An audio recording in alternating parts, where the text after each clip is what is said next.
ఛత్తీస్గఢ్ ఎన్కౌంటర్లో మృతుల సంఖ్య 40కి చేరింది. మావోయిస్టులకు కోలుకోలేని దెబ్బ అంటున్నారు.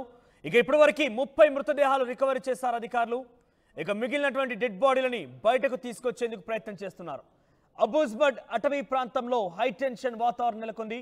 డిఆర్జీ, ఎస్టీఎఫ్, సిఆర్పిఎఫ్, కోబ్రా దళాల జాయింట్ ఆపరేషన్ గా దండకారణ్య స్పెషల్ జోన్లో కమిటీ సభ్యులు కమలేష్, నీతి, కమాండర్ నందు మల్లేష్, విమల, సలేష్, సలాం మృతి చెందినట్టుగా పోలీసులు ప్రకటించారు. ఇక మృతుల్లో ఎక్కువ మంది Bastar division Indravati area committee సభ్యులుగా తెలుస్తోంది. పిఎల్జిఎం ప్లటూన్కి చెందిన వారిగా గుర్తించారు. మావోయిస్టుల స్థావరం నుంచి భారీగా ఆయుధాలను స్వాధీనం చేసుకున్నారు పోలీసులు. జరిగిన ఛత్తీస్గఢ్ కాల్పుల్లో మృతుల సంఖ్య 40కి చేరింది.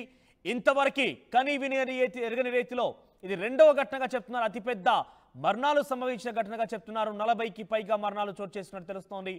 ఈ మావోయిస్టులు ఈసారి ఈ ఘటనతో కోలుకోలేని దెబ్బగా తెలుస్తోంది.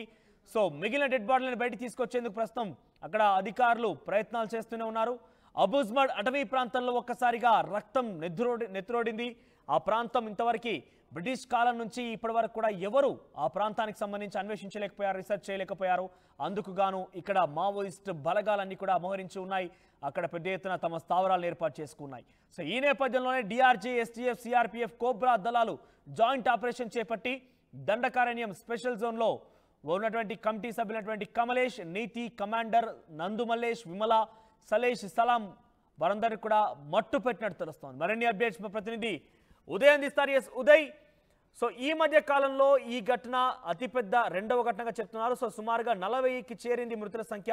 మరింతగా కూడా ఈ మృతుల సంఖ్య పెరిగే అవకాశం ఉన్నట్టుగా పోలీసు అధికారులు అంచనా వేస్తున్నారు. సో అప్డేట్స్ ఏంటి, ఎటువంటి సమాచారం, ఎటువంటి ఇంకా అంటే ఆ రియాక్షన్స్ ఎట్లా ఉన్నాయి, అంటే ఏ స్థాయిలో అయితే పోలీసు అధికారులు ప్రయత్నం చేస్తూ కాల్పులు జరుపుతారో మావోయిస్టులు కూడా తిరుగుబాటు చేసే అవకాశం ఉంటుంది. వారి నుంచి ఏదైనా రెస్పాన్స్ వస్తుందా?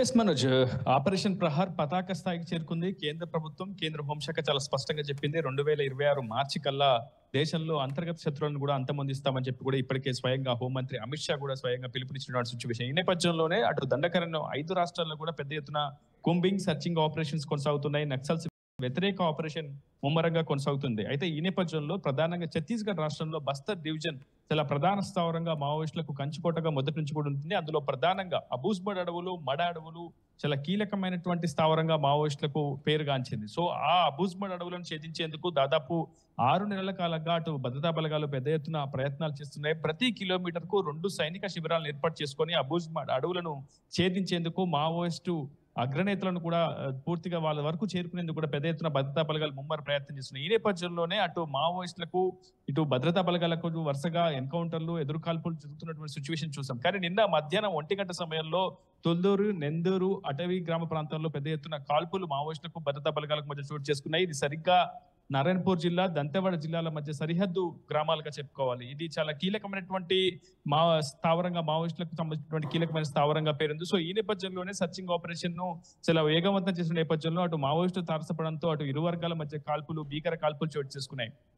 సరిగ్గా నిన్న మధ్యాహ్నం 1 గంటకు కాల్పులు మొదలైనట్టు మనకు సమాచారం అవుతుంది. గంటల వ్యవధిలోనే అటు ఇరు వర్గాల నుంచి చాలా పెద్ద ఎత్తున గ్రెనేడ్ లాంచర్లను కూడా సంధించుకున్నట్టు, అదేవిధంగా రాకెట్ లాంచర్లను కూడా సంధించుకున్నట్టు తెలుస్తుంది. ఒకవైపు భద్రతా బలగాలు తమ వద్ద ఉన్నటువంటి హై మిషనరీని కూడా వినియోగించినట్టు మనకు సమాచారం అవుతుంది. ఈ నేపథ్యంలో సుమారు ఇప్పటి వరకు కూడా దాదాపు 40 మంది మావోయిస్టులు మృతి చెందినట్టు మనకు సమాచారం అవుతుంది. మరి కొద్దిసేపట్లోని ఈ అంశాన్ని అధికారికంగా అక్కడ ఉన్నటువంటి నారాయణపూర్, దంతెవాడ జిల్లాల ఎస్పీలు ప్రభత్ కుమార్ కావచ్చు, ఒకవైపు గౌరవ్ రాయ్ ఈ అంశంపై పూర్తి స్థాయిలో మరి కొద్దిసేపట్లో అధికారికంగా ఒక ప్రకటన అయితే విడుదల చేస్తున్నారు. ఇప్పటికే ఛత్తీస్గఢ్ సీఎం విష్ణుదేవ్ సాయితో పాటు డిప్యూటీ సీఎం విజయ్ శర్మ కూడా అటు మావోయిస్టుల ఎన్కౌంటర్ సంబంధించినటువంటి అంశంపై పూర్తి స్థాయిలో ఆరాధిస్తారు. నేను ఒక హై లెవెల్ మీటింగ్ ని కూడా కండక్ట్ చేశారు ఛత్తీస్గఢ్ సీఎం. ఎందుకంటే ఇంత పెద్ద ఆపరేషన్ గతంలో ఎప్పుడు జరగలేదు. ఈ సంవత్సరం జరిగినటువంటి కాంకేర్ జిల్లా ఎన్కౌంటరే అతిపెద్ద ఆపరేషన్ గా మనం మొదటి నుంచి చెప్పుకునే వచ్చాము. దాదాపు 29 మంది మావోయిస్టులు ఏప్రిల్ 16న జరిగినటువంటి ఎన్కౌంటర్ లో మృతి చెందారు. ఆ తర్వాత ఇదే అతిపెద్ద ఆపరేషన్ గా చెప్పుకోవాలి. ఈ ఏడాది దాదాపు మొత్తం జరిగినటువంటి ఎదురుకాల్పుల్లో సుమారు